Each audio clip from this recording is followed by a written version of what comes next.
Hey guys, कैसे हैं आप सब। I hope you are doing well. I am Sandeep, welcome to CSC circle. तो हम लोग डिस्कस कर रहे थे ये आर ओ और आर की टेस्ट सीरीज, ठीक है। आर ओ और ए आर ओ की जो टेस्ट सीरीज है, ठीक है। इसका ये टेस्ट 2 का सेकेंड पार्ट है। फर्स्ट पार्ट आ चुका है। अगर आप लोगों ने नहीं देखे हैं तो मेरे यूट्यूब चैनल के होम पेज पे जाएं, या वहाँ प्लेलिस्ट बनी हुई है, आप वहाँ से जाके देख सकते हैं, ठीक है। और इसके हमने 70 क्वेश्चन सॉल्व कर लिए थे, ये एक 71 क्वेश्चन नंबर से, ठीक है। और मेरे क्वेश्चन को बताने से पहले इसको आप अटेम्प्ट करने की कोशिश करें, ताकि आपको भी पता चले कि कितना आपको आ रहा है, ठीक है। और उसका स्कोर जो भी है आप कमेंट बॉक्स में ज़रूर हमें बताएं। इससे मुझे भी थोड़ा सा मोटिवेशन मिलता है कि आप लोग सीरियस हैं और अच्छे से पढ़ाई कर रहे हैं। तो मुझे भी वीडियो बनाने में बहुत अच्छा लगता है, एनर्जी से बनाता हूँ, तो थोड़ी सा मोटिवेशन मिलता है मुझे। और अगर इसकी पीडीएफ आप लोगों को चाहिए तो मेरा टेलीग्राम चैनल का नीचे लिंक दिया गया है वीडियो के नीचे, आप वहाँ से जाके उसे ज्वाइन करके और टेलीग्राम से आप पीडीएफ ले सकते हैं इसकी, ठीक है।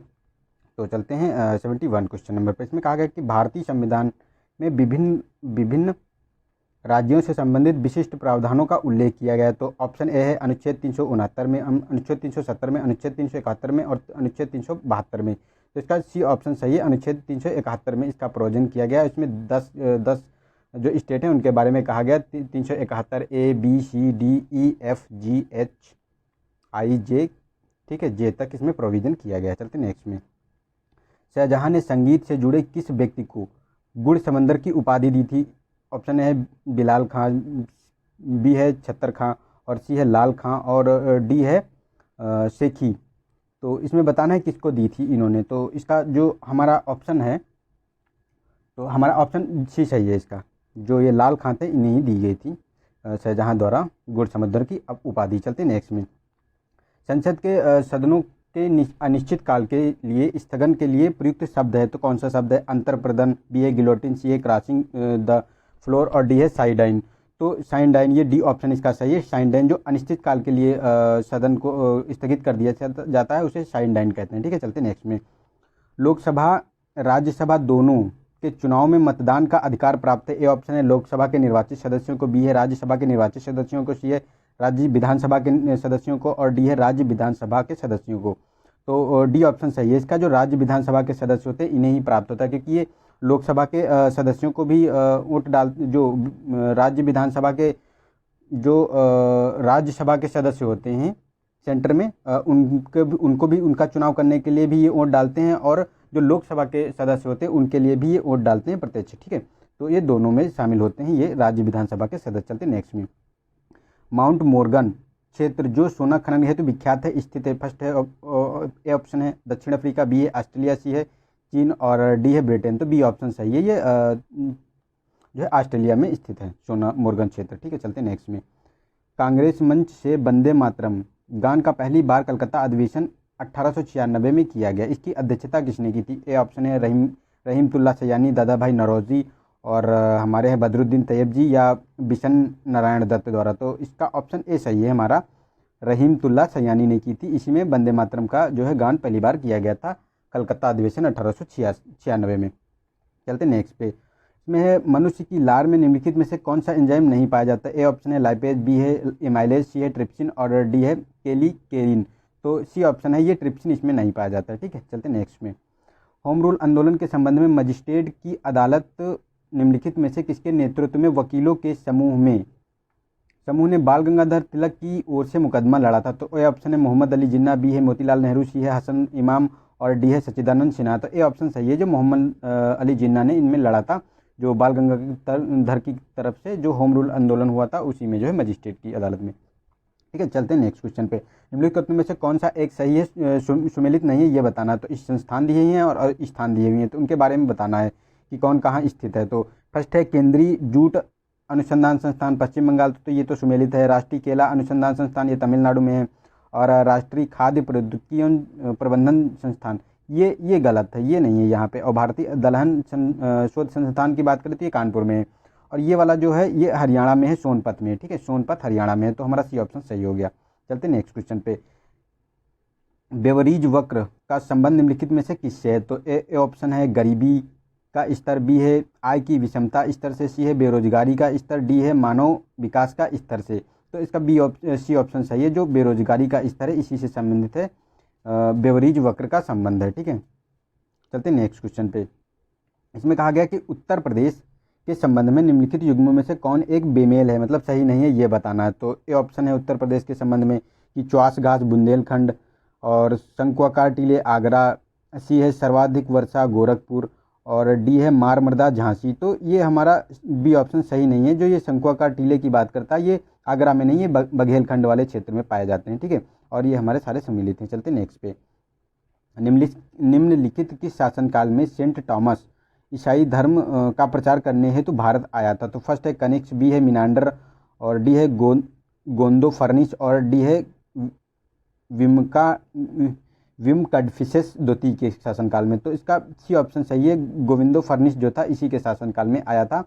और ये जो शासक था, ये जो हमारे पहला शासक आए थे ना भारत में, उन्हीं के शासन, वही उन्हीं का शासनकाल का ये, मतलब उन्हीं के समय का था। गोविंदो फर्निस ये पहला शासक था, ठीक है। चलते हैं नेक्स्ट पे। निम्न पर विचार करें। तो फर्स्ट है गन्ने के खेत, मोटर वाहन, धान का खेत, पशुधन। तो उपयुक्त में से मेथेन उत्सर्जन के प्रमुख स्रोत हैं, ये बताना है कि कौन कौन से मेथेन के प्रमुख स्रोत हैं। तो इसमें गन्ने का खेत भी है, धान का खेत है, पशुधन है, लेकिन ये मोटर वाहन नहीं है। तो इसका 1, 3 और 4 सही हो गया। 1, 3, 4 ए ऑप्शन इसका सही हो गया। चलते नेक्स्ट में। इसमें कहा गया कि निम्नलिखित युग्मों में से कौन सा बेमेल है, मतलब सही नहीं, ये बताना है। तो सल्फ्यूरिक एसिड, विट्रियाल का तेल, और नाइट्रस ऑक्साइड, लाफिंग गैस, सी है सोडियम कार्बोनेट घरेलू पानी को मृदु करने में प्रयुक्त होता है। ऑप्शन डी सभी सही हैं। तो डी ये तीनों सम्मिलित हैं हमारे, ठीक है। इसमें चलते नेक्स्ट में। निम्नलिखित में से किस एक की कमी से रक्त स्कंदन विकार होता है? तो ए ऑप्शन है कैल्शियम फेराल, बी है फिलोक्विनोन, और डी है पायरिडॉक्सिन, सी है टोकोफेराल। तो इसका बी ऑप्शन सही है। जो फिलोक्विनोन होती है, इसका ये विटामिन के के का नाम है फिलोक्विनोन, इसी से जो है होता है। इससे क्या होता है कि जब इसकी कमी हो जाती है तो रक्त का थक्का नहीं बनता है, ठीक है। तो इसका बी ऑप्शन चाहिए। चलते नेक्स्ट में। बाल्कन प्लान के संबंध में निम्नलिखित में से कौन किसकी दिमाग की उपज थी? ये बाल्कन जो प्लान था। तो ऑप्शन ए है चर्चिल, बी है जिन्ना के, और सी है माउंट बेटन के, डी है सी राजगोपालाचारी के। तो इसका ऑप्शन सी सही है। जो माउंट बेटन थे इन्हीं की दिमाग की उपज थी, और ये 1946 में आया था। 1947 में जो भारत और पाकिस्तान विभाजन हुआ था, इसी के अंतर्गत हुआ था, बाल्कन प्लान के अंतर्गत, ठीक है। चलते नेक्स्ट क्वेश्चन पे। इसमें कहा गया है वर्ष 1921 के अहमदाबाद अधिवेशन में किसने संपूर्ण स्वराज को कांग्रेस का लक्ष्य बनाने का प्रस्ताव रखा था? तो ए ऑप्शन है मोहम्मद इकबाल, बी है मौलाना हसरत मोहानी, सी है हकीम अजमल खां, और इनमें से कोई नहीं। तो इसका बी ऑप्शन सही है। जो मौलाना हसन मोहानी थे, इन्होंने ही जो है इसका प्रस्ताव रखा था, ठीक है। संपूर्ण स्वराज करने का लक्ष्य का कांग्रेस का लक्ष्य रखा था। चलते नेक्स्ट में। इसमें कहा गया है कि निम्नलिखित कथनों पर विचार करें। तो फर्स्ट है जारवा जनजाति भारत की सबसे आद्य जनजाति है, आद्य मतलब सबसे पुरानी जनजाति है। सेकेंड है या उड़ीसा हिमाचल प्रदेश केरल में पाई जाती है। तो ये गलत है, ये उड़ीसा हिमाचल प्रदेश केरल में नहीं, ये हमारी अंडमान निकोबार में पाई जाती है, ठीक है। तो हमारा ये गलत हो गया, और ए ऑप्शन सही है। तो केवल एक सत्य है इसका, ठीक है। चलते नेक्स्ट में। इसमें कहा गया कि निम्नलिखित में से कौन सा एक मिट्टी के उर्वरता प्राप्त करने में सहयोगी नहीं है? तो फर्स्ट है फसल चक्र, बी है बीज शोधन और संशोधन, और सी है मिश्रित खेती, डी है फसल बहुफसली। तो इसका बी ऑप्शन जो है ये नहीं है। ये बीज संशोधन जो होता है, इससे जो है बीजों को संशोधित किया जाता है ताकि हमारे जो पौधे नए उगें, जिसमें जो हम उसमें बीजों को बोएंगे वो स्वस्थ हों और उसमें कोई कीड़े ना लगे, इसीलिए ये बीज शोधन किया जाता है। लेकिन फसल चक्र, मिश्रित खेती और बहुफसली ये उर्वरता बढ़ाती हैं मिट्टी में। तो हमारा बी ऑप्शन इसका सही होगा। चलते नेक्स्ट में। मैंग्रोव पौधों में किस प्रकार की जड़ें पाई जाती हैं? तो ए ऑप्शन है स्तंभक मूल, बी है अवस्तंभक मूल, और सी है श्वसन मूल, डी है चूषकांग।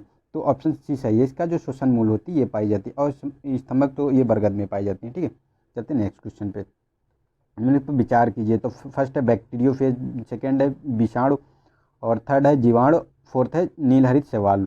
तो इनके बारे में बताना है कि कौन सा प्रोकैरियोटिक कोशिकाओं के उदाहरण है। तो ये चारों जो है प्रोकैरियोटिक कोशिकाओं के उदाहरण है। तो डी ऑप्शन हमारा सही हो गया इसका, ठीक है। हमारा डी ऑप्शन इसका सही हो गया। जो ये होते हैं तुम्हारे बैक्टीरियोफेज, विषाणु, हरे नीले शैवाल और जीवाणु, ये होते हैं प्रोकैरियोटिक। प्रोकैरियोटिक क्या होती है? जिसमें जो है केंद्रक विकसित नहीं होता है और पूरी कोशिका पूर्ण रूप से विकसित नहीं हो पाती है, जो प्रारंभिक अवस्था में होती है, उसे ही प्रोकैरियोटिक कहते हैं। और यूकैरियोटिक की क्या बात? यूकैरियोटिक की कोशिका होती है, मतलब एक प्रोकैरियोटिक होती है, एक यूकैरियोटिक होती है। यूकैरियोटिक जैसे पादप और जंतुओं में पाई जाती है, जो पूर्ण विकसित होती है, उसमें सारे कोशिकांग विकसित होते हैं। जैसे केंद्रक होता है, केंद्रक नलिका केंद्रक होता है, उसमें गाल्जी बॉडी होता है, मतलब डीएनए स्पष्ट होता है, केंद्रिका होती है, और ये सब मतलब कोशिकांग पूर्ण विकसित होते हैं, लेकिन इनमें जो है यूकैरियोटिक प्रोकैरियोटिक में इसमें पूर्ण विकसित नहीं होते हैं। ठीक है, चलते हैं नेक्स्ट क्वेश्चन पे। इसमें कहा गया कि वायरस संक्रमित कोशिकाएं आत्मरक्षा है तो किस पदार्थ को उत्पन्न करती हैं? तो ए ऑप्शन है इंटरफेरॉन, बी है प्रियांस, और सी है न्यूक्लिक प्रोटीन, और डी है हार्पोज। तो इसका ए ऑप्शन सही है, जो इंटरफेरॉन होते हैं, ये इंटरफेरॉन जो वायरस संक्रमित आत्मरक्षा, जो वायरस संक्रमित कोशिकाएं होती हैं वो आत्मरक्षा है तो इंटरफेरॉन पदार्थ का को उत्पन्न करती हैं। ठीक है, चलते नेक्स्ट में। सूची एक को सूची दो से मिलान करना है इसमें। तो इसमें दिया गया है, फर्स्ट है कि हाइपोथैलेमस। तो हाइपोथैलेमस का काम क्या होता है? तो हाइपोथैलेमस भूख और ताप का नियंत्रण करती है। सेरिब्रम की बात करें तो ये शरीर का सेरिबेलम, तो ये शरीर के संतुलन को बनाए रखती है। सेरिब्रम की बात करें तो ये स्मरण शक्ति का केंद्र होता है। मेडुला ऑब्लिगेटा है, ये उपापचयों का नियंत्रण करता है। ठीक है, तो हमारा हो गया 2 1 4 3, 2 1 4 3, हमारा ऑप्शन बी सही हो गया, 2 1 4 3। चलते नेक्स्ट में। इसमें दांतों के इनेमल बनने और दांतों और हड्डियों की सुरक्षा है तो आवश्यक होती है। ए ऑप्शन है क्लोरीन, बी है फास्फोरस, सी है फ्लोरीन, और डी है जस्ता। तो इसका सी ऑप्शन सही है, फ्लोरीन। चलते नेक्स्ट में। किस विटामिन की कमी से मनुष्य में भूलने वाली प्रवृत्ति अनिद्रा निराशा बढ़ जाती है? तो ए ऑप्शन है पाइरिडॉक्सिन, बी है थायमिन, और सी है बायोटिन, और डी है राइबोफ्लेविन। तो इसका ऑप्शन बी सही है, जो नहीं, इसका ऑप्शन डी सही है, जो हमारी राइबोफ्लेविन है, इसी के राइबोफ्लेविन ये जो करती है, इससे जो भूख और प्रवृत्ति और निद्रा जो निराशा है ये बढ़ जाती है। ठीक है, इसी की कमी से। ठीक, और ये विटामिन बी की एक वो है राइबोफ्लेविन। ठीक है, चलते हैं नेक्स्ट क्वेश्चन पे। प्रशासनिक अधिकरणों को 42वें संविधान संशोधन द्वारा संविधान के किस भाग में सम्मिलित किया गया है? तो इसका बताना है। तो फर्स्ट ऑप्शन है कि भाग 7 में, भाग 13 में, भाग 14A में, और भाग 15 में। तो इसका ऑप्शन सी सही है, जो भाग 14 है इसमें किया गया है अधिकरणों का जो इनमें उल्लेख किया गया है। उनके आर्टिकल की बात करें कि किस में किया गया है, जो ये 42वां संविधान संशोधन किया गया है, तो आर्टिकल 223 का ए जो था इसमें जो है अधिकरणों का उल्लेख किया गया है। ये प्रशासनिक अधिकरण होते हैं, और जो मतलब अन्य अधिकरण होते हैं वह 223B में होते हैं। ठीक है, तो इनको याद रखिए आप। ठीक है, चलते नेक्स्ट में। जनगणना 2011 के संबंध में निम्नलिखित युग्मों में से कौन सही सुमेलित नहीं है ये बताना है। तो उत्तर प्रदेश की महिला जनसंख्या में 10 की वृद्धि 21.23% हुई है। बी है उत्तर प्रदेश का औसत घनत्व 829 है, और उत्तर प्रदेश की महिला साक्षरता दर 55.6% है, और उत्तर प्रदेश का लिंगानुपात 912 है।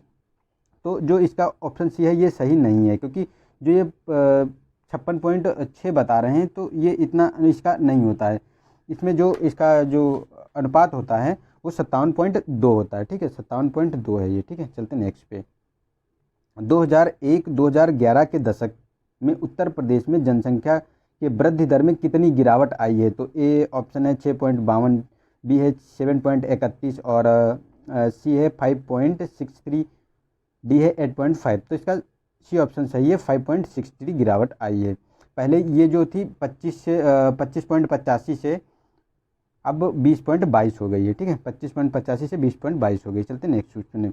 उत्तर प्रदेश द्वारा चलाई जाने वाली निम्नलिखित योजनाओं के संबंध में कौन सा एक असत्य है ये बताना है। तो फर्स्ट है योजना दी हुई है और उद्देश्य दिए हैं। तो मुखबिर योजना के बारे में बताया गया है कि बिजली चोरी रोकथाम, ई प्रोक्योरमेंट, सरकारी विभागों में भ्रष्टाचार पर अंकुश, और सी है स्पॉट का मतलब आतंकवाद पर तीव्र कार्रवाई है। तो और डी है भाग्य लक्ष्मी, बीपीएल परिवारों में बेटी के जन्म के समय आर्थिक सहायता। तो इसका ये फर्स्ट गलत है, ए वाला ऑप्शन, ए यही गलत है, यही ए ऑप्शन हमारा सही हो जाता है, क्योंकि ये मुखबिर योजना जो है ये भ्रूण हत्या, जो कन्या भ्रूण हत्या के संबंध में है कि उनको रोकथाम के लिए है। तो ये हमारा गलत हो गया और ये सारे हमारे सही हैं। ठीक है, चलते नेक्स्ट पे। निम्नलिखित वन्य जीव अभ्यारण्यों में से कौन सा एक सफ़ेद भालू के संरक्षण के लिए जाना जाता है? तो फर्स्ट है जल्दापारा, बी है घटप्रभा, सी है दाचीग्राम, डी है मेरीना पार्क। तो इसका सी ऑप्शन सही है, जो दाचीग्राम है यही सफ़ेद भालू के संरक्षण के लिए जाना जाता है। ये जम्मू कश्मीर में स्थित है। चलते नेक्स्ट में। हाल ही में भारत के किस एक को शंघाई सहयोग संगठन के 8 अजूबों में सम्मिलित किया गया है? तो ताजमहल को, महाबलीपुरम मंदिर, रथ मंदिर को, या फिर अजंता की गुफाओं को, या स्टैच्यू ऑफ यूनिटी को? तो डी ऑप्शन इसका सही है, जो स्टैच्यू ऑफ यूनिटी है इसी को शंघाई सहयोग संगठन द्वारा 8 अजूबों में शामिल किया गया है। चलते नेक्स्ट में। ऐसा व्यय जिससे ना किसी संपत्ति का ह्रास हो और ना ही किसी दायित्व में कमी आती हो कहलाता है। तो योजनागत व्यय बी है, पूंजीगत व्यय सी है, राजस्व व्यय डी है, गैर योजनागत व्यय। तो इसका सी ऑप्शन सही है कि जो ये राजस्व व्यय होता है इसमें ना तो दायित्व में कमी आती है और ना ही संपत्ति में ह्रास होता है। ठीक है, तो सी हमारा सही हो गया। चलते नेक्स्ट में, निम्नलिखित युग्मों में से कौन सा सही सुमेलित नहीं है ये बताना है। तो फर्स्ट है पिंडारी युद्ध, लॉर्ड हेस्टिंग, प्रथम अफगान युद्ध, लॉर्ड ऑकलैंड और सिंध विलय, लॉर्ड एलनबरो, और द्वितीय सिख आंग्ल युद्ध, ये लॉर्ड हॉर्डिंग। तो ये गलत हो गया हमारा, तो यही डी ऑप्शन हमारा सही हो गया, क्योंकि ये लॉर्ड डलहौजी के शासनकाल में लड़ा गया था। इसी ने पंजाब राज्य को ब्रिटिश इंडिया भारत में मिला लिया था। ये 1848 में हुआ था ये वाला युद्ध। ठीक है, 1848 से 1849 के बीच। ठीक है, तो चलते नेक्स्ट क्वेश्चन पे। इसमें कहा गया है कि सती प्रथा किस नियम द्वारा समाप्त हुई थी। तो फर्स्ट है कि नियम 12 द्वारा, नियम 16 द्वारा, या फिर नियम 15 द्वारा, या नियम 14 द्वारा, नहीं 16 द्वारा, मतलब नियम ये 4 है, नियम 17 द्वारा। तो इसका ऑप्शन हमारा हो गया डी ऑप्शन, नियम 17 जो था इसी के अंतर्गत ये सती प्रथा को समाप्त किया गया था लॉर्ड कैनिंग के शासनकाल में 1828 में। ठीक है, चलते हैं नेक्स्ट क्वेश्चन पे। लेड कार्यप्रणाली किस सिद्धांत पर आधारित है। फर्स्ट है प्रदीप्त पर, बी है स्फूर्ति दीप्त पर, और डी है विद्युत संदीप्त पर, डी है उपरोक्त में से कोई नहीं। तो इसका ऑप्शन हमारा सी सही है, जो विद्युत प्रदीप्त होता है इसी पर आधारित होती है लेड प्रणाली, जो इलेक्ट्रोल्यूमिनेसेंस होता है। ठीक है, चलते हैं नेक्स्ट पे। नेक्स्ट में कहा गया कि निम्नलिखित में से सबसे अधिक पीएच मान किसका होता है। तो ये बताना है किसका पीएच मान होता है। तो फर्स्ट है पित्तरस का, और नहीं, फर्स्ट है जठर रस का, बी है पित्तरस का, और सी है अग्नाशयी रस का, डी है लारगंत का। तो इसमें बताना है कि किसका मतलब सबसे ज़्यादा होता है पीएच मान। तो जो ऑप्शन इसका सी सही है, जो अग्नाशय रस होता है इसका सबसे ज़्यादा पीएच मान होता है। इसका 7.5 से 8 पीएच मान होता है। ठीक है, 7.5 से 8 तक होता है। ठीक है, तो हमारा ऑप्शन सी सही हो गया इसका, अग्नाशयी रस।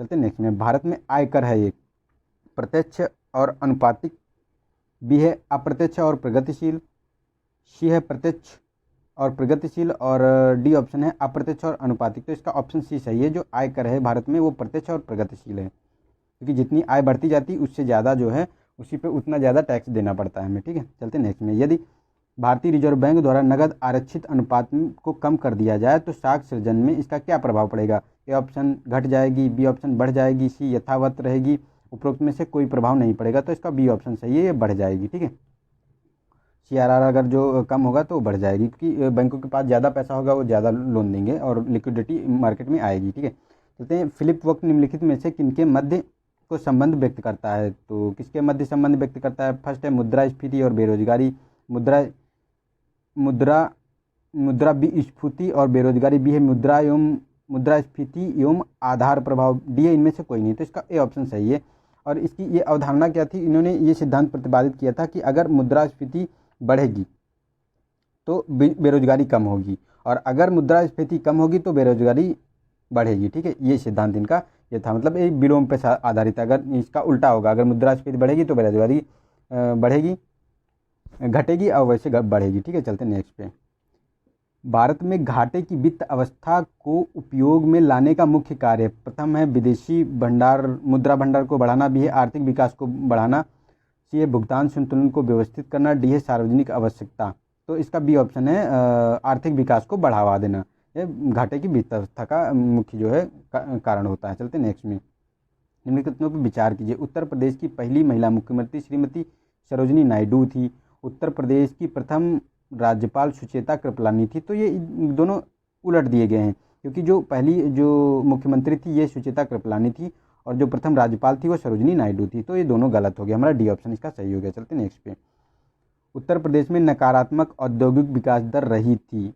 फर्स्ट ऑप्शन है चौथी पंचवर्षीय योजना में, छठी योजना में, 9वीं योजना में, या 11वीं योजना में। तो इसका ऑप्शन सी सही है, जो 9वीं योजना थी इसी में रही थी उत्तर प्रदेश की नकारात्मक वृद्धि दर। चलते नेक्स्ट में। निम्नलिखित कथनों पर विचार कीजिए, दिए गए कूट की सहायता से उत्तर बताएं। फर्स्ट है 42वें संविधान संशोधन 1976 द्वारा प्रस्ताव में समाजवादी शब्द जोड़ा गया।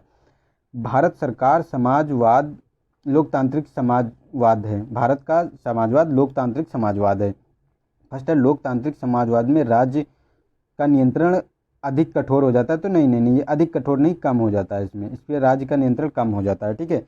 तो हमारा ए सही है, आर गलत है, तो हमारा सी ऑप्शन सही होगा। और जो ये इंडिया में जो ये समाजवाद है, लोकतांत्रिक समाजवाद है, ये नेहरू की अवधारणा पर आधारित है। चलते नेक्स्ट में, इसमें श्रेणी दी गई है इनके बारे में, अब इसको बताना है कि कौन इसमें अगले पद में आएगा, ठीक है। तो ये बताना है, तो इसमें देखो क्या श्रेणी चल रही है कि हमारा देखो 1 इंटू 2 प्लस 1 बराबर 3 हो गया। फिर ये 3 वाला जो आया, 3 को इन्होंने ले लिया, 3 इंटू 2 प्लस 1 बराबर 5 हो गया। 5 को फिर से ले लिया इन्होंने, तो क्या हो गया 5 इंटू,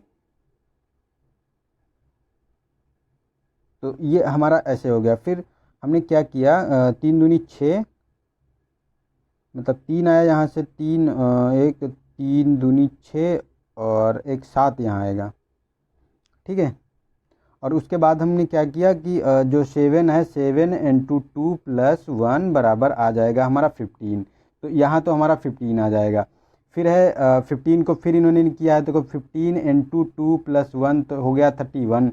तो अब 31 को हम फिर से करेंगे, तो 31 इंटू 2 प्लस 1 तो हमारा हो जाएगा 31 दूना 62, एक 63, ठीक है। तो हमारा यहाँ 15 आएगा और यहाँ 63 आएगा, तो हमारा ऑप्शन डी सही हो गया इसका, ठीक है। हमारा डी ऑप्शन सही हो गया। चलते नेक्स्ट क्वेश्चन। यदि एक आयत की लंबाई 20% बढ़ाई जाए और चौड़ाई 20% घटाई जाए तो क्षेत्रफल होगा। तो इसमें देखो एक फार्मूला याद रखना आप लोगों ने, बहुत शॉर्टकट है, एक्स प्लस वाई और प्लस होता है एक्स वाई अपन 100, इस फार्मूले से लगाया जाता है। तो 20% बढ़ाई जा रही है तो 20 बढ़ा दिए, फिर घटाई जा रही है तो ये माइनस का हो गया 20, ये प्लस का हो गया, ये माइनस का हो गया, तो 20 माइनस का हो गया ये। फिर कह रहे हैं कि तो घटाई जा रही तो ये फिर माइनस का हो जाएगा, प्लस माइनस, तो इसमें हमारा हो गया 20 इंटू 20 अपॉन 100, ठीक है। तो ये कट जाएंगे हमारे दोनों, और ये देखो माइनस प्लस ये भी कट गया, इधर का बचा कितना 2 2 4 माइनस का, तो माइनस का 4 मतलब 4 घटेगा ना कि बढ़ेगा, ठीक है। तो 4% घट जाएगा, ठीक है। चलते नेक्स्ट क्वेश्चन में। एक पिता की उम्र उसके बेटे की उम्र से 3 गुनी है। 5 वर्ष पूर्व पिता की उम्र बेटे की उम्र की 4 थी, बेटे की उम्र क्या है। तो इसको ऑप्शन से लगाना बहुत बेटर होता है, वरना ये बहुत लेंदी सवाल हो जाते हैं एक्स वाई मान के। तो इसमें देखो हम एक ऑप्शन उठा लेते हैं जो सरल लगे, तो हमें 15 और 20 देखो सरल लगे, जिसमें कैलकुलेशन करना हमें बहुत सरल हो जाएगा, तो हम 15 लेते हैं। तो जैसे कहा गया कि पहले थी 1:3, मतलब 3 गुना थी पहले, उसके बाद 4 वर्ष पूर्व की पूछ रहा है, तो 5 वर्ष पूर्व, तो 5 वर्ष पूर्व कितनी हो गई है कि 1:1:4 इतनी है। तो अब इसमें बताना है, अब इसको हमको संतुलित करना है ये 5 वर्ष। तो क्या करेंगे हम, अब बताया गया तो इसमें हम 15 ले लें कि अभी जैसे वर्तमान में उसकी 15 है, ठीक है। तो पिताजी की इसके 3 गुना हो जाएगी, तो 15 3 45 हो जाएगी। अब 5 वर्ष पूर्व गया है तो इसमें अब घटाना पड़ेगा, पूर्व जाना, अगर बाद की बात करें तो उसमें घटाना पड़ता है, और पूर्व की बात करें तो उसे जोड़ना पड़ता है। तो इसमें हम घटा देते हैं 5 वर्ष, ये 5 वर्ष बोला है, 5 वर्ष घटा देते हैं, तो इसमें 10 आ गया, और फिर ये अनुपात 10 अनुपात, फिर इसमें 40 आ गया, 5 घटाएंगे। अब इसको हम अनुपात में डिवाइड कर लेते हैं, तो ये करेंगे तो देखो 1 अनुपात आ गया, तो हमारा संतुलित हो रहा है, तो मतलब 1:4 पहले है और इस समय की इतनी है 1:3, तो इसका ऑप्शन बी सही हो गया, ठीक है। अगर इससे नहीं आता तो ये वाला हम चेक करते हैं ऑप्शन, तो इससे जल्दी लग जाता है हमसे, ठीक है। यहाँ समझाना है, वरना तो अगर थोड़ी सी प्रैक्टिस हो तो बहुत जल्दी हो जाएगा, ठीक है। अब इसमें कहा गया कि यदि एक संख्या उसके 50% और उसके 25 का औसत 210 है तो वह संख्या होगी। तो इसका देखो ऐसे लगाते हैं, x प्लस एक्स का 50%, ठीक है, ये 50% होगा, प्लस x का आपका हो जाएगा 25%, x का 25% अपॉन 100, और ये 3 संख्या होगी, औसत पूछा गया ना, औसत पूछा गया, देखो इसका 3 से डिवाइड कर दो तो ये हो जाएगा 210 बराबर के 210, ठीक है। तब अब इसको सॉल्व कर लेते हैं। सॉल्व करने में क्या है कि 50 दूना 100 हो जाएगा यहाँ पे, तो ये परसेंट में है, ये याद रखना परसेंट में, तो 50 दूना 100 यहाँ हो जाएगा, यहाँ 2 आएगा, यहाँ 25 चक्कू 100 4 आएगा। अब पूरा संतुलित कर लेते हैं तो ऐसे आ जाएगा, हम इसको आगे बढ़ा के दिखा देते हैं कि यहाँ पे आ जाएगा x plus x by 2 plus आ जाएगा x प्लस 4 अपान का 3 बराबर 210।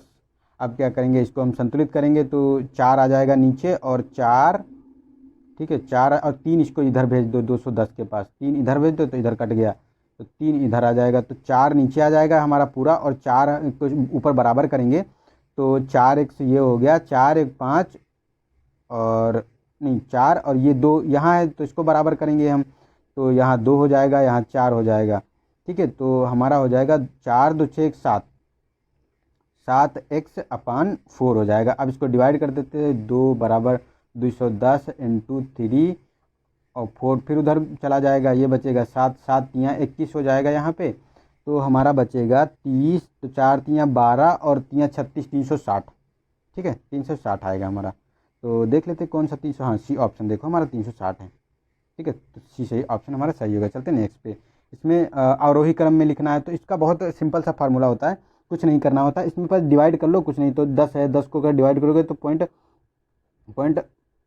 5 आएगा इसमें, ठीक है 0.5, अगर इसको करोगे तो 0.4 आएगा, और अगर इसको करोगे तो इसका आएगा 8 है तो 8 तियाँ 24, 3.3 के समथिंग आएगा, और अगर इसको करोगे तो 70 हो जाएगा, तो इसको 0.5, तो 0.5 2 फंस गए, तो इसको और कर लेते हैं, इसमें अभी 5 बचा हुआ है, तो 13 तियाँ 39 फिर से आ जाएगा, तो यह 53, तो मतलब सबसे छोटा कौन सा है, ये 3.8 वाला, 4 वाला, नहीं 3.8 वाला, जो ये 0.3 वाला है ये वाला है, ठीक है, क्योंकि देखो इसका तो ये हो गया, इसका ये हो गया, इसका ये हो गया और इसका ये हो गया, तो हमारा 3 वाला है 3.8, देखो एक ही में मिल गया, ये पहले ही मिल गया, तो हमें कुछ करना भी नहीं पड़ा, तो बी ऑप्शन इसका सही हो गया, ठीक है। चलते नेक्स्ट में, अब कहा गया कि 65 मीटर ऊंचे गोल खंबे पर एक बंदर 5 मिनट में चढ़ता है, 1 मिनट में 5 मीटर चढ़ता है, दूसरे मिनट में वो 3 मीटर नीचे आ जाता है, तो खंबे के सिरे तक पहुंचने में कितना समय लगेगा। तो देखो 65 मीटर है,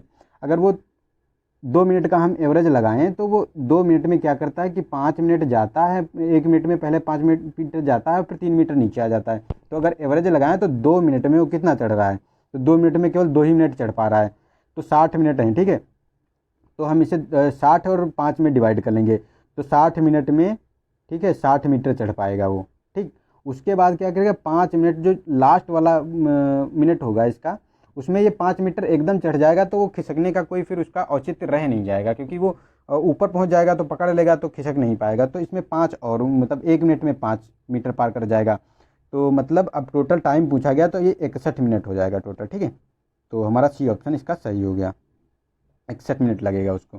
चलते नेक्स्ट में, नेक्स्ट में कहा गया कि x प्लस वाई बराबर 2, तो x छोटा है 3 से, मतलब x जो है बड़ा है 3 से, ये कहा गया है इसमें कि x जो है बड़ा है 3 से, तो इसमें अब मान रखना है कि कौन सा आएगा, तो ये अब इसमें देखो क्या करना पड़ेगा, अब यहाँ पे अगर जो 3 से हमेशा बड़ा रहेगा तो ये इसमें क्या करना पड़ेगा, अब यहाँ पे रखो अगर x का मान, ठीक है, तो मान लिया y का मान 3 हो गया, ठीक है, तो अब x का मान रखोगे तो इसे संतुलित करने के लिए तो माइनस अगर 1 रख दो, यहाँ पे -1 रख दो इसका मान, तो बराबर 2 आ जाएगा, तो यहाँ हमारा देखो संतुलित हो रहा है, ठीक है, तो जो x का मान होगा तो ये -1 से हमेशा ज़्यादा रहेगा ना कि कम, ठीक है, मतलब -1 से हमेशा कम रहेगा, तो इसका ए ऑप्शन सही हो गया। चलते नेक्स्ट में, हाल ही में सुर्खियों में रहा स्वाली जलप्रपात किस राज्य में स्थित है, तो A option Uttarakhand, B Kerala और डी तमिलनाडु,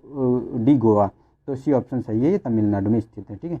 चलते नेक्स्ट में, इकोनॉमिक इंटेलिजेंट यूनिट द्वारा जारी हाल ही में लोकतंत्र सूचकांक में भारत का कौन सा स्थान रहा है, तो 10वां, 91वां या 13वां या 61वां, तो इसमें थोड़ा करेक्शन है, ये गलत है, इसमें ये गलत दिया हुआ है, इसमें 53वां स्थान आया है इंडिया का, ठीक है, और फर्स्ट बताएं तो नॉर्वे जो है, नॉर्वे का स्थान पहला आया है, ठीक है। चलते नेक्स्ट क्वेश्चन पे, 7वें राष्ट्रमंडल सदस्यीय संघ सम्मेलन का आयोजन किस शहर में किया गया, option A Jaipur, B Mumbai, C Lucknow, D New Delhi, तो इसमें बताना है कि किस शहर में हुआ है इसका, ठीक है, तो इसका जो ऑप्शन है हमारा ऑप्शन सी सही है, जो लखनऊ है इसी में हुआ है 7वां राष्ट्रमंडल संसदीय संघ सम्मेलन। चलते हैं नेक्स्ट में, निम्नलिखित युग्मों में से कौन सा सही सुमेलित नहीं है ये बताना है, तो फर्स्ट है युद्धाभ्यास दिए हैं, संबंधित देश दिए हैं, तो दस्ता अली भारत उज्बेकिस्तान, शक्ति 2009 तो 19 तो ये दिया है भारत फ्रांस, और मित्र शक्ति तो चीन पाकिस्तान, और इंद्र दिया हुआ है भारत रूस। तो इसका सी ऑप्शन गलत है, क्योंकि ये चीन पाकिस्तान का नहीं है मित्र शक्ति, ये इंडिया और श्रीलंका का है। ठीक है, चलते नेक्स्ट क्वेश्चन पे। ऑस्ट्रेलिया में जंगल की आग में सर्वाधिक प्रभावित राज्य निम्नलिखित में से कौन सा था? तो ए ऑप्शन है न्यू साउथ वेल्स, बी है विक्टोरिया, सी है वेस्टर्न ऑस्ट्रेलिया, और डी है क्वींसलैंड। तो इसका ए ऑप्शन सही है, न्यू साउथ वेल्स जो न्यू साउथ वेल्स था यही सबसे ज़्यादा प्रभावित हुआ था, जो अभी आग लगी थी ऑस्ट्रेलिया में। ठीक है, चलते नेक्स्ट में। स्मार्ट लर्निंग एप्लीकेशन मधु ऐप किस राज्य द्वारा लॉन्च किया गया? तो ए ऑफ बिहार, बी है पश्चिम बंगाल, सी उड़ीसा, और डी केरल। तो इसका सी ऑप्शन सही है, ये उड़ीसा द्वारा लॉन्च किया गया है। और इसमें है क्या कि जो बच्चे हैं, जो इसमें जो होते हैं ना, स्कूली छात्र होते हैं, उन्हें वीडियो और ट्यूटोरियल के माध्यम से उन्हें सिखाया जाएगा, मतलब उन्हें सीखने में मदद मिले, इसीलिए ये लॉन्च किया गया है मधु ऐप। ठीक है, चलते नेक्स्ट क्वेश्चन में। सूची 1 को सूची 2 से मिलान करना है। तो किताबें दी गई हैं, उसके लेखक दिए गए। तो फर्स्ट है परमानेंट रिकॉर्ड, तो ये एडवर्ड स्नोडेन का है। और ये वर्ड फ्रीडम माई विंडो, तो ये रस्किन बॉन्ड की है। और Dara Shikoh the man who be king, तो ये आविक चंदा की है। और ये resurgent Asia diversity in development, तो ये दीपक नायर ने इसको लिखा है। तो हमारा 2 1 4 3 2 1 4 3, तो ए ऑप्शन हमारा सही हो गया। चलते नेक्स्ट में। इसमें कहा गया है कि देश की आर्थिक स्थिति को सुधारने हैं तो आरबीआई द्वारा चलाया गया ऑपरेशन है। तो operation vanilla, operation twist, operation currency, operation Vijay. तो इसका बी ऑप्शन है, ये ऑपरेशन ट्विस्ट चलाया गया। चलते नेक्स्ट में। रीसेट BR1 रीसेट 2 BR1 के संदर्भ में कौन असत्य है, ये बताना है। तो फर्स्ट है रीसेट 2 BR1 को 9 अन्य विदेशी वाणिज्यिक उपग्रहों के साथ पृथ्वी की कक्षा में सफलतापूर्वक स्थापित किया गया। बी है सैन्य उद्देश्यों के साथ ही रीसेट 2 BR1 को कृषि, वन, आपदा प्रबंधन के कार्यों के लिए आगे भी प्रयोग किया जाएगा। सी है इसमें यूक्रेन के 6 उपग्रह और इजराइल, इटली और जापान का एक उपग्रह शामिल है। इसमें इटली के उपग्रह का इस्तेमाल अनुसंधान उद्देश्य पर आधारित है। तो इसमें सी ऑप्शन ये गलत है, क्योंकि ये उपग्रह यूक्रेन के नहीं थे, जो ये 6 थे ये यूएसए के थे। ठीक है, ये यूएसए के थे, लेकिन ये जापान और इटली और जापान का और इजराइल का एक उपग्रह ये शामिल है। तो ये सही, ये वाला गलत हो गया। ठीक है, चलते नेक्स्ट पे। सूची 1 को सूची 2 से मिलान करना है। इसमें चर्चित महिलाएं दी हैं, उनकी उपलब्धियां क्या क्या रहीं, उनके बारे में बताना है। तो उनके बारे में हम देख लेते हैं एक बार। जेने मिट्टे जोहानसन, तो ये नॉर्वेजियन महिला जिसने CAA के विरोध में भाग लिया, जिसके कारण भारत सरकार ने देश छोड़ने को कहा था। तो ये सही सुमेलित है, इन्होंने ही कहा था। जेने मिट्टे जोहानसन ने इसमें CAA में भाग लिया था। क्रिस्टीना कोच की बात करें तो ये अंतरिक्ष में सबसे लंबे समय तक रहने वाली पहली महिला बनी है। तो 288 दिन तक अभी रहकर आई हैं ये। ठीक, तो ये भी चर्चा में थी। और सना मारिन की बात करें तो फिनलैंड की किसी भी देश की सबसे कम उम्र की प्रधानमंत्री बनी है भी सना मारिन जो है। तो ये भी सुमेलित है। ठीक है, आगे देख लेते हैं। और इससे मलाला यूसुफजई की बात करें तो ये विश्व की सबसे प्रसिद्ध किशोरी घोषित अभी इनको इसके लिए सम्मानित किया गया है। तो ये हमारे सारे सही हैं, तो इसका ऑप्शन बी सही हो गया हमारा 1 2 3 4। ठीक है, चलते नेक्स्ट में केंद्र सरकार द्वारा हाल ही में गठित राम मंदिर ट्रस्ट का अध्यक्ष किसे बनाया गया है? तो ऑप्शन ए कमलेश चौपाल को, बी महंत दिनेश दास को, और के पराशरन को, और डी है डॉक्टर अनिल मिश्र को। तो सी ऑप्शन सही है, के पराशरन को इसको जो है अध्यक्ष बनाया गया है। और ये जो रामलला पक्ष की वकालत कर रहे थे उसमें सबसे वरिष्ठ वकील हैं, उन्हीं को ये बनाया गया है। ठीक है, चलते नेक्स्ट क्वेश्चन पे। कोरोना वायरस के मामले की पुष्टि के बाद भारत के किस राज्य द्वारा राजकीय आपदा की घोषणा की गई? तो ए ऑप्शन है राजस्थान, बी मध्य प्रदेश, सी उड़ीसा, और डी केरल। तो इसका ऑप्शन डी सही है, केरल ने। जब केरल में 3 कोरोना वायरस के केस आ गए थे तभी घोषित कर दिया गया था उसे राज्य की आपदा। ठीक है, चलते नेक्स्ट क्वेश्चन में। निम्नलिखित में से किस देश के चक्रवात प्रभावित इलाकों में राहत पहुंचाने के उद्देश्य से भारतीय नौसेना ने ऑपरेशन वनीला आरंभ किया था? तो ए ऑप्शन है Cambodia, B Indonesia, C Spain, और डी मेडागास्कर। तो इसका ऑप्शन डी सही है, जो मेडागास्कर है इसी के लिए ऑपरेशन वनीला चलाया गया था। ठीक है, उन्हें राहत पहुंचाने के लिए। नेक्स्ट है रक्षा मंत्री राजनाथ सिंह द्वारा हाल ही में किस तोप की 81वीं यूनिट को सेना में शामिल किया गया? तो ए ऑप्शन है K9 वज्र, बी है MK 777, और सी है RJ-22 और TP-202। तो इसका ए ऑप्शन सही है। ये K9 वज्र है, इसी को भारतीय सेना में शामिल किया है इसमें, ठीक है। तो ये हमारा सही हो गया ए ऑप्शन। तो चलते हैं नेक्स्ट क्वेश्चन पे। इसमें कहा गया है कि डिफेंस एक्सपो, नहीं ये वाला छूट गया हमारा। अच्छा। यह निम्नलिखित में से किस देश ने हाल ही में अनिवार्य जाति एकता विधेयक पारित किया? तो A option Bangladesh, B Pakistan, A Bharat, B Pakistan, C Bangladesh और सी तिब्बत, डी तिब्बत। तो ऑप्शन डी सही है, ये तिब्बत ने जो है अभी पारित किया है। उसमें जो तिब्बत पीपल्स कांग्रेस है उसी ने ये पारित किया है और 1 मई 2020 से ये लागू हो जाएगा। इसका उद्देश्य क्या था कि जो जाति लोग हैं वो कहते थे कि एकता को बढ़ावा दिया जाए, जिससे जो है इसीलिए ये पारित किया गया है, एकता को बढ़ावा देने के लिए। चलते हैं नेक्स्ट में। डिफेंस एक्सपो में खगानतक नामक स्वदेशी मिसाइल को प्रदर्शित किया गया। इस मिसाइल का निर्माण किस फर्म द्वारा किया गया था? तो फर्स्ट है JSR डायनामिक्स ने, TCS ने, BC रिलायंस ने और डी HAL ने। तो ए ऑप्शन सही है, JSR डायनामिक्स ने किया है, JSR डायनामिक्स ने किया है, ठीक है। और जो ये किया है ये हवा से सतह में मार करने वाली मिसाइल है। इसकी मारक क्षमता 180 किलोमीटर है, ठीक है। और ये जो भारत की एक निजी फर्म है, जो मेक इंडिया प्रोजेक्ट चल रहा है उसी के अंतर्गत इसका निर्माण किया गया है, ठीक है। चलते नेक्स्ट क्वेश्चन में। किस राज्य के मुख्यमंत्री ने हाल ही में राज्य सरकार की महत्वाकांक्षी योजना अम्मा बोडी की शुरुआत की है? ए ऑप्शन है कि मध्य प्रदेश, बी है आंध्र प्रदेश, सी है हिमाचल प्रदेश, डी है अरुणाचल प्रदेश। तो इसका बी ऑप्शन सही, जो आंध्र प्रदेश है इसी ने इसे लॉन्च किया है। ये योजना है क्या? जो माताओं को उनके बच्चों की शिक्षा प्रदान करने के लिए माताओं के खाते में प्रतिवर्ष 15,000 रुपये वार्षिक दिए जाए, वित्तीय सहायता दी जाएगी, ठीक है। चलते नेक्स्ट क्वेश्चन पे। इसमें कहा गया कि निम्नलिखित में से किसे हाल ही में आस्कर पुरस्कार 2020 में सर्वश्रेष्ठ अभिनेता पुरस्कार से सम्मानित किया गया? तो फर्स्ट है ब्रैड पिट और वाकिम फिनिक्स, डी है डोनाल्ड सिल्वेस्ट और डी है जॉन मैकेंजी। तो इसका बी ऑप्शन सही है, जो वाकिम फिनिक्स हैं इन्हीं को दिया गया है। इनकी जो फिल्म आई थी जोकर उसी के लिए, ठीक है। और ये 92वां आस्कर पुरस्कार था, ठीक है। चलते नेक्स्ट क्वेश्चन में। पहला गिरमिटिया नामक उपन्यास के लेखक का नाम है जिनका हाल ही में निधन हो गया। तो फर्स्ट है कि गिरिराज किशोर, बी है कि आयुष्मान तिवारी, सी है राकेश मोहन और डी है SS प्रकाश। तो ए ऑप्शन सही है, गिरिराज किशोर है, इन्हीं को जो है पहला गिरमिटिया जो उपन्यास इन्होंने लिखा था। और ये एक नाटककार, कथाकार, आलोचक और उपन्यासकार थे, ठीक है। चलते नेक्स्ट पे। इसमें कहा गया है किस देश ने हाल ही में K4 परमाणु बैलिस्टिक मिसाइल का सफल परीक्षण किया है? तो ए ऑप्शन है नेपाल, बी है पाकिस्तान, सी है भारत और डी है जापान। तो इसका ऑप्शन सी सही है, जो भारत है इसी ने किया है। और इसका इसका निर्माण किया है DRDO ने, DRDO ने इसका निर्माण किया है, ठीक है।